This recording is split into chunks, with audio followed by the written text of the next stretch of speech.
ଯେଉଁ ଘରେ ସମାଧାନ ଘର ଲୋକଙ୍କ ଦ୍ୱାରା ନ ହୋଇପାରି ବାହାର ଲୋକଙ୍କର ଆବଶ୍ୟକ ବେଶୀ ହେଉଛି, ଜାଣିଯିବେ ସେ ଘର ଅଲରେଡ଼ି ନଷ୍ଟ ହୋଇସାରିଛି। ତେଣୁ ସେଭଳି ଘରେ ଯେତେ କମ୍ କଥା କହିବେ ଆଉ ଯେତେ କମ୍ ନିଜର ମତ ରଖିବେ ସେତେ ଭଲ। କାହିଁକି ନା ସେଠି ସଂସ୍କାର ଅଛି, ନା ସେଠି ଶିକ୍ଷା ଅଛି।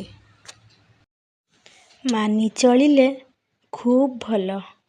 କାହିଁକି ନା କଥାରେ ନାହିଁ, ଆଲୋ ସଖୀ ଆପଣା ମହତ ଆପେ ରଖି। ତେଣୁ ନିଜର ଆତ୍ମସମ୍ମାନ ଯଦି ବଞ୍ଚାଇବାର ଅଛି, ନିଜକୁ ଦୁଇ ପାଦ ପଛକୁ କରି ଚୁପ୍ ରହିବା ଖୁବ୍ ଭଲ।